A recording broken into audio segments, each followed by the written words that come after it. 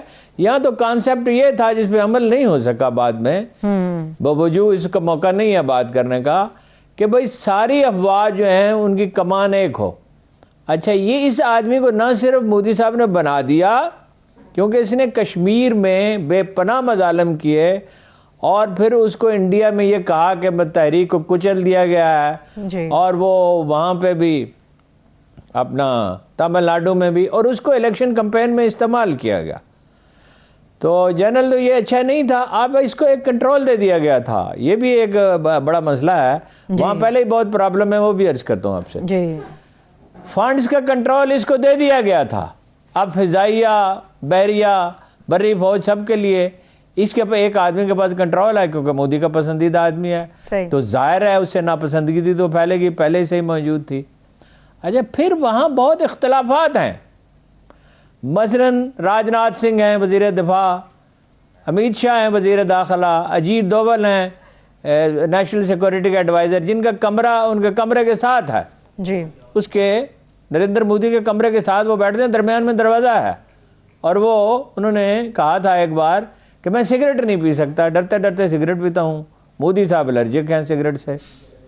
تو اتنا وہ قریب بیٹھتے. اب یہ سارے اروناچل پردیش اور دوسری جگہوں پہ جو مار پڑی ہے چینیوں سے, اس کے لیے ایک دوسرے کو ذمہ دار ٹھہراتے ہیں, خبریں لیک کرتے ہیں ایک دوسرے کے خلاف. تو انڈیا ایک مشکل انڈیا ہے. دیکھیے 3 محاذ ہیں انڈیا کے, ایک محاذ نہیں ہے.